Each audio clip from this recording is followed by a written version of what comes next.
I used to picture this day 1,000 times. The white coat, the proud smiles, the flash of cameras. I thought graduating as a nurse would finally make my parents see me. Not as the helper, not as the quiet one who always fixed things, but as their daughter who made it. The ceremony halls smelled like fresh flowers and disinfectant, a strange mix of celebration and work. My classmates had balloons, cheers, and families waving from the crowd. I scanned the rows of seats, half expecting to see my mom's church hat or my dad pretending to look tough while fighting back a smile. But the seats stayed empty. At first, I told myself maybe traffic was bad, maybe they got lost, maybe something came up. But when my name was called and the applause rose around me, all I heard was silence. My silence. The pin felt heavier than I expected when Nurse Director Carter placed it on my collar. She whispered, "You earned this," and I smiled like I believed it. But the truth? I wanted to cry. After the ceremony, I stood outside watching other families hug and take pictures. A little girl ran up to her mother shouting, "That's my mommy," and I had to look away. That night, when I laid the pin on my dresser, the joy I thought I'd feel never came. It hit me then I had worked all these years for people who weren't even watching. My name is Alicia Smith. I'm 25, a registered nurse, and for most of my life, the quiet one in a loud family. The one who kept things together while everyone else fell apart. Growing up, I learned early what roles we played. Marcus, my younger brother, was the star, the gifted one, the one who just needed time. And me? I was the reliable one. The one who didn't need praise because she always does the right thing. When Marcus messed up, it was a joke. "He's still figuring himself out," they'd say, laughing like it was cute. When I brought home straight A's or got accepted into nursing school, it was a nod, maybe a "good job, baby," before the conversation turned back to him. At first, I thought love just looked different for each of us. But love doesn't have favorites. Love doesn't make you earn it. I used to sit at the kitchen table watching my parents pour every ounce of attention into Marcus's wild dreams. Music, acting, some clothing brand he never launched. They'd stay up late helping him plan while I studied alone in my room, listening to them laugh downstairs. People say favoritism fades when you grow up. It doesn't. It just gets quieter, harder to name. It hides behind guilt and phone calls that start with "we're so proud of you" and end with "can you help your brother out?" That was the rhythm of my life. Praise followed by obligation.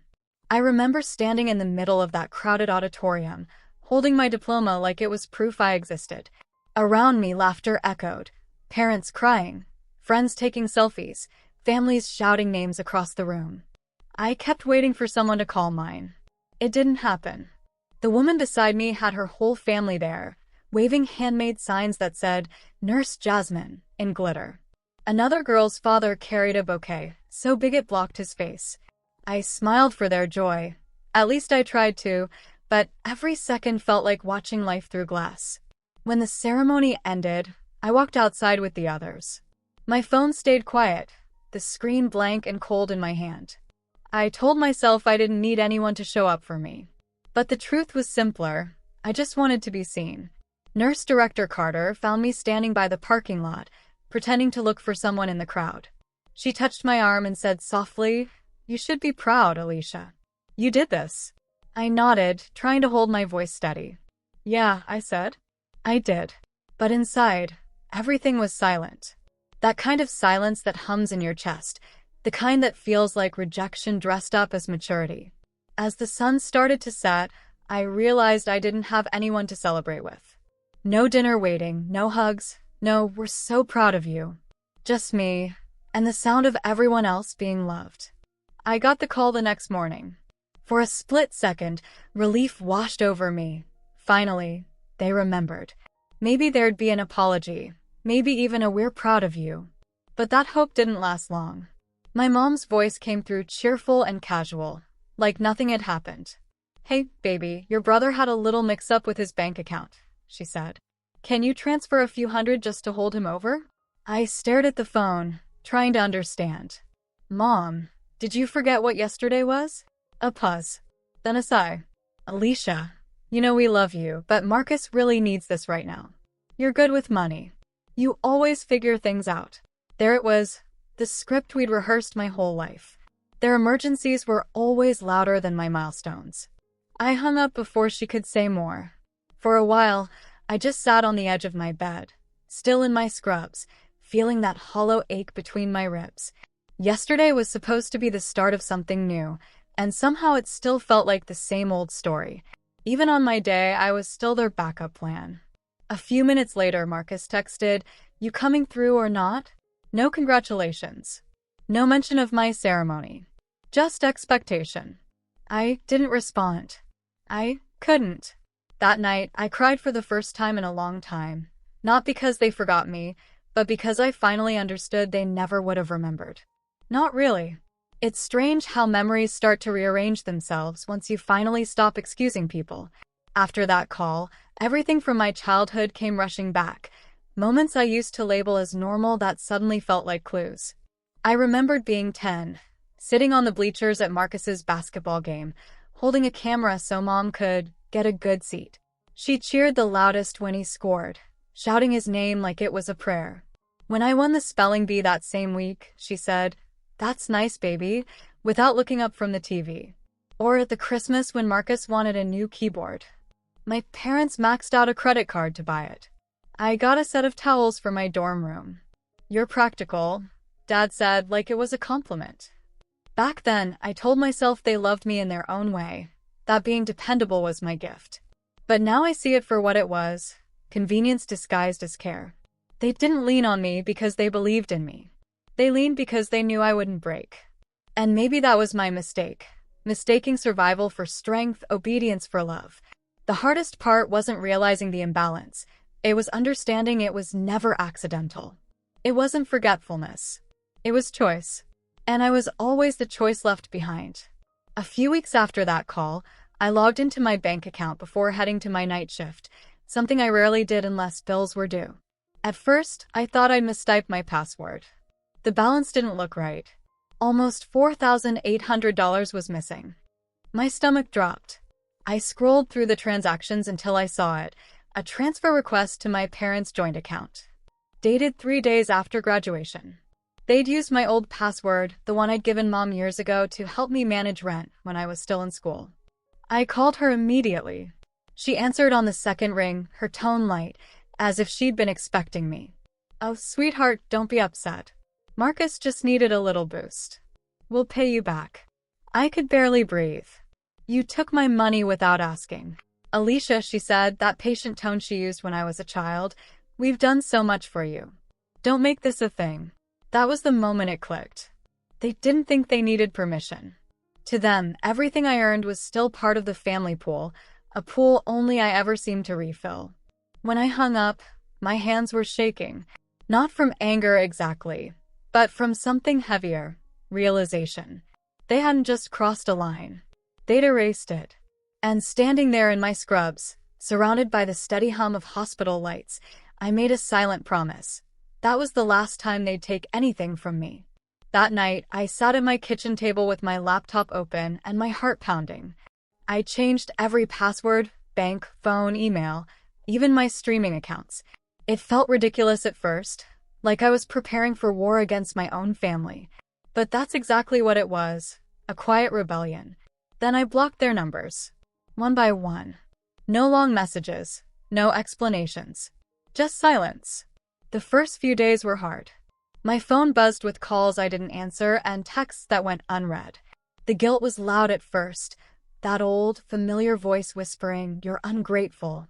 They're still your parents." But another voice, smaller, steadier, started to rise inside me. "You don't owe anyone your peace." At work, I threw myself into my shifts. Long nights, endless patience. But for once, it was mine, my effort, my reward. Nurse Director Carter noticed the change before I even said a word. One night, she stopped me in the hallway and said, "You're walking lighter lately." I smiled. I guess I'm learning to breathe for myself. And it was true. I wasn't free yet, not completely, but I could feel something shifting. The weight of obligation started to lift, and for the first time, I felt the difference between being needed and being used. For once, my life was mine, and that was enough. 6 months passed before I heard from them again. The message came through a cousin. Your mom wants you to come to dinner. Says it's important. I almost ignored it, but curiosity, or maybe old habit, got the best of me. I told myself it was just dinner, that I could leave anytime. When I pulled up to the house in Stonecrest, everything looked the same. The porch light flickering, Dad's old truck in the driveway, the smell of fried chicken floating through the open window.